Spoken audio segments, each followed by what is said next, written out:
நம்ம இன்னைக்கு குட்டி குழந்தைங்கள்லேருந்து பெரியவங்க வரைக்கும் ரொம்ப விரும்பி சாப்பிடக்கூடிய சப்பாத்தி ஃப்ராங்கி எப்படி பண்ணுறதுன்னு பார்க்க போகிறோம்.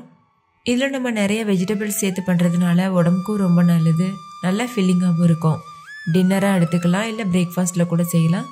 ஈவன் நீங்கள் லஞ்ச் பாக்ஸில் கூட வச்சு கொடுத்து விடலாம். குழந்தைங்க அப்படியே காலி பண்ணி கொண்டு வருவாங்க. ஹாய் ஃப்ரெண்ட்ஸ், என் பேர் அபி.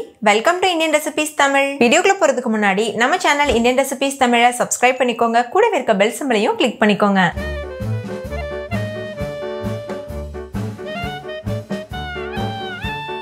ஃபஸ்ட்டு இந்த ரெசிபி பண்ணுறதுக்கு ஒரு மிக்சிங் பவுல் எடுத்துக்கோங்க. அதில் 2 கப் அளவுக்கு கோதுமை மாவு சேர்த்துக்கோங்க. நான் யூஸ் பண்ணியிருக்க கப்போட அளவு 250 ml அளவு இருக்கும். நீங்கள் ஏதாவது ஒரு கப்பு இல்லைன்னா கிளாஸ் எடுத்து அந்த கப்பில் கோதுமை மாவை மெஷர் பண்ணி சேர்த்துக்கோங்க. மெஷரிங் கப் தான் யூஸ் பண்ணணும்னு இல்லை. இது கூட தேவையான அளவுக்கு உப்பு சேர்த்து நல்லா மிக்ஸ் பண்ணிடுங்க. இந்த ரெசிபி மைதா மாவில் கூட பண்ணலாம், ஆனால் கோதுமை மாவில் பண்ணும்போது நல்லா ஹெல்த்தியாக இருக்கும். அதுக்காக நான் கோதுமை மாவில் பண்ணியிருக்கேன். தேவையான அளவுக்கு தண்ணி சேர்த்து சப்பாத்தி மாவு பக்குவத்துக்கு மிக்ஸ் பண்ணிக்கோங்க. 2 கப் மாவுக்கு கிட்டத்தட்ட 1 கப் தண்ணி தேவைப்படும். அதிகமாகவோ குறைவாகவோ கூட தேவைப்படலாம். மாவை பொறுத்து தண்ணியோட அளவு மாறுபடும். நல்லா பிசைஞ்சதுக்கு அப்புறமா மேலாப்பில் கொஞ்சமாக எண்ணெய் அப்ளை பண்ணிவிட்டு மூடி போட்டு மூடிட்டு ஒரு அரை மணி நேரத்துக்கு அப்படியே ஊற வச்சுருங்க. இது ஊறுறதுக்குள்ளே நம்ம ஸ்டஃபிங் ரெடி பண்ணிடலாம்.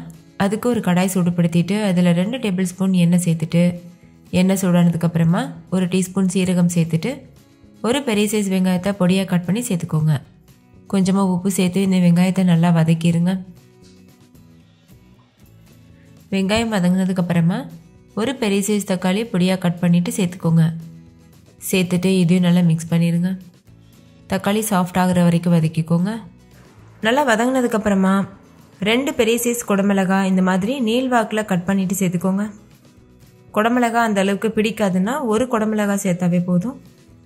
சேர்த்துட்டு இது நல்லா வதக்கிடுங்க. குடமிளகா ஓரளவுக்கு வதங்கினதுக்கப்புறமா 2 மீடியம் சைஸ் கேரட்டை தோல் சீவிட்டு இந்த அளவு கட் பண்ணி சேர்த்துக்கோங்க. சேர்த்துட்டு இதையும் நல்லா மிக்ஸ் பண்ணிடுங்க. அடுத்து இது கூட 1 மீடியம் சைஸ் உருளைக்கிழங்கு தோல் சீவிட்டு இந்த மாதிரி துருவிட்டு சேர்த்துக்கோங்க. துருவினதுக்கப்புறமா தண்ணியில் போட்டு நல்லா வாஷ் பண்ணிவிட்டு பிழிஞ்சிட்டு சேர்த்துக்கோங்க. சேர்த்து இதையும் நல்லா கலந்துருங்க. இப்போ மூடி போட்டு மூடிட்டு லோ ஃப்ளேமில் வச்சு ஒரு 2 நிமிஷத்துக்கு வேக வச்சுக்கோங்க. இப்போது 2 நிமிஷம் கிட்ட ஆகிருக்கு. 1 டீஸ்பூன் மிளகாத்தூள் சேர்த்துக்கோங்க. காரம் அதிகம் சாப்பிடுவீங்கன்னா 2 டீஸ்பூன் சேர்த்துக்கோங்க. கூடவே 1 டீஸ்பூன் கரம் மசாலா சேர்த்து நல்லா கலந்துக்கோங்க. மிளகாத்தூள் கரம் மசாலாலாம் வீட்லேயே நம்ம செய்யலாம். அது எப்படி செய்யணும்னு நான் வீடியோ அப்லோட் பண்ணியிருக்கேன். அது செக் பண்ணி பாருங்கள், உங்களுக்கு யூஸ்ஃபுல்லாக இருக்கும். கடையில் வாங்குகிற பொடியை விட வீட்டில் செய்கிறது ரொம்ப டேஸ்ட்டாகவும் மணமாகவும் ஃப்ரெஷ்ஷாகவும் இருக்கும். இப்போ இது எல்லாத்தையும் சேர்த்து நல்லா மிக்ஸ் பண்ணிவிட்டு ஒரு நிமிஷத்துக்கு இதை வதக்கிக்கோங்க. இந்த குடமிளகா கேரட் இதெல்லாம் முழுமையாக வெந்து வரணும், அது வரைக்கும் வேக வச்சுக்கோங்க. மூடி போட்டு வேக வச்சாச்சு. இப்போ மூடியை ஓப்பன் பண்ணிவிட்டு நல்லா மிக்ஸ் பண்ணிவிட்டு ஸ்டவ் ஆஃப் பண்ணிடுங்க. ஃபைனலாக இதில் ஒரு கைப்பிடி அளவு கொத்தமல்லி இலையை கட் பண்ணி சேர்த்துட்டு நல்லா மிக்ஸ் பண்ணிவிட்டு இதை அப்படியே ஒரு ஓரமாக வச்சுருங்க. இது வெது வெதுப்பான சூடு வரட்டும். இது நீங்கள் அப்படியே சப்ஜியாக செஞ்சு சாப்பிட்லாம், இல்லை இந்த மாதிரி ஃப்ராங்கி செய்யணுன்னா ஸ்டஃப் பண்ணியும் சாப்பிட்லாம். ஓகே, இது ஒரு ஓரமாக இருக்கட்டும். இன்னொரு பக்கம் மாவு நல்லா ஊறி இருக்குது. ஊறினதுக்கப்புறமா இன்னுமே நல்லா சாஃப்டாக இருக்குது. இப்போ இதிலேருந்து சின்ன சின்ன உருண்டைகளாக எடுத்துக்கோங்க. நம்ம சப்பாத்தி போடுவோம்ல, அந்த சைஸ் அளவுக்கு எடுத்துக்கோங்க. எடுத்து நல்லா உருட்டி தட்டிட்டு இந்த மாதிரி க்ளோஸ் பண்ணிக்கோங்க. 4 பக்கமும் இந்த மாதிரி க்ளோஸ் பண்ணிடணும். இது போல் பண்ணும்போது சப்பாத்தி நல்லா லேயராக சாஃப்டாக வரும். நல்லா இந்த மாதிரி உருட்டினதுக்கப்புறமா ஒரு பூரிக்கட்டையில் கொஞ்சமாக வரமாவு தூவிட்டு, அதாவது ட்ரையான கோதுமை மாவு அதை தூவிட்டு நம்ம செஞ்சு வச்சுருக்க உருண்டையை இது மேலே வச்சுட்டு சப்பாத்தி ஷேப்க்கு திரட்டி எடுத்துக்கோங்க. ரொம்ப மெல்லிசாக இருக்கக்கூடாது, அதே சமயத்தில் ரொம்ப மொத்தமாக இருக்கக்கூடாது.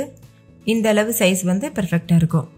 இப்போ ஒரு டவா சூடுபடுத்திட்டு அதில் நம்ம திரட்டி வச்சுருக்க சப்பாத்தி சேர்த்துருங்க. சேர்த்துட்டு 2 பக்கம் திருப்பி விட்டு முழுமையாக வேகிற வரைக்கும் வெயிட் பண்ணுங்கள்.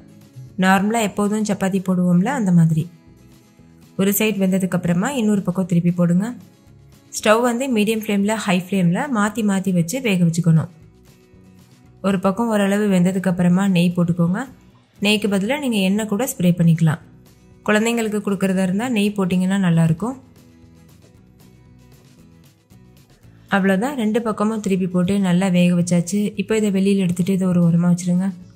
இதே போல் மீதி இருக்க எல்லா மாவுலையும் சப்பாத்தி பண்ணிக்கோங்க. சப்பாத்தி எந்த அளவுக்கு சாஃப்டாக இருக்குது பாருங்கள். நான் சொன்ன அளவுகளில் சொன்ன மெத்தடில் பண்ணும்போது சப்பாத்தி நல்லா சாஃப்டாக உப்பலாக வரும். இப்போ ஒரு சைடு நல்லா வெந்திருக்கு. நெய் தூவிட்டு அதுக்கப்புறமா ரெண்டாவது பக்கம் திருப்பி போட்டுக்கோங்க. ரெண்டாவது பக்கமும் நெய் தூவிட்டு அதுக்கப்புறமா நீங்கள் வெளியில் எடுத்துடலாம். இந்த சப்பாத்தி இது போல் பண்ணும்போது நல்லா சாஃப்டாக இருக்கும். எல்லா சப்பாத்தியும் ரெடி பண்ணதுக்கப்புறமா ஃப்ராங்கி செய்ய ஸ்டார்ட் பண்ணிடலாம். அதுக்கு ஒரு சப்பாத்தி எடுத்து ஒரு பிளேட்டில் வச்சுக்கோங்க. இப்போ இதுக்கு மேலே கொஞ்சமாக டொமேட்டோ கெச்சப் சேர்த்துக்கோங்க. சேர்த்து நல்லா இந்த மாதிரி ஸ்ப்ரெட் பண்ணிடுங்க.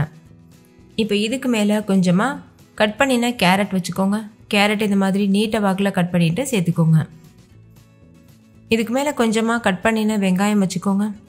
வெங்காயத்தை இந்த மாதிரி நீட்டை வாக்கில் கட் பண்ணி வச்சுக்கோங்க. அடுத்து இதில் நம்ம செஞ்சு வச்சுருக்க ஸ்டஃபிங் இருக்குல்ல, அதை வச்சுருங்க.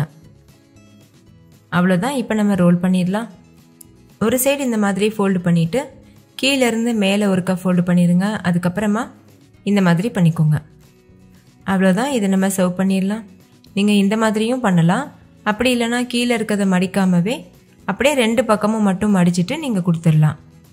இதுக்கு மேலே டூத் பிக் வச்சு குத்தி வச்சிட்டிங்கன்னா இந்த ஃபோல்டு வந்து எடுக்காமல் இருக்கும். அதுக்கப்புறமா நம்ம சாப்பிடும்போது அந்த டூத் பிக் ரிமூவ் பண்ணிவிட்டு நம்ம சாப்பிட்டுக்கலாம். அவ்வளோதான். ரொம்ப ரொம்ப டேஸ்டியான வெஜ் ஃப்ராங்கி சூப்பராக தயாரிச்சு. கண்டிப்பாக நீங்களும் செஞ்சு பாருங்கள். நான் ஏற்கனவே சொன்னது போல் இந்த மாதிரி நீங்கள் சிம்பிளாக ரோல் பண்ணிவிட்டு டூத் பிக் வச்சு குத்தியும் வைக்கலாம். அப்படி இல்லைனா அடியில் மடித்து நீங்கள் ஃபோல்ட் பண்ணலாம்.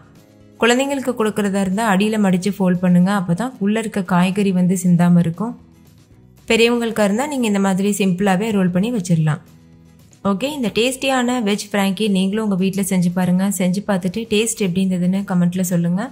இந்த வீடியோ உங்கள் எல்லாருக்கும் ரொம்ப பிடிச்சிருக்கும்னு நம்புகிறேன். பிடிச்சிருந்தா லைக் பண்ணுங்கள், உங்கள் ஃப்ரெண்ட்ஸ் கூட ஷேர் பண்ணுங்கள். நீங்களும் செஞ்சு பார்த்துட்டு கமெண்ட் பண்ணுங்கள். தேங்க்யூ, பாய்.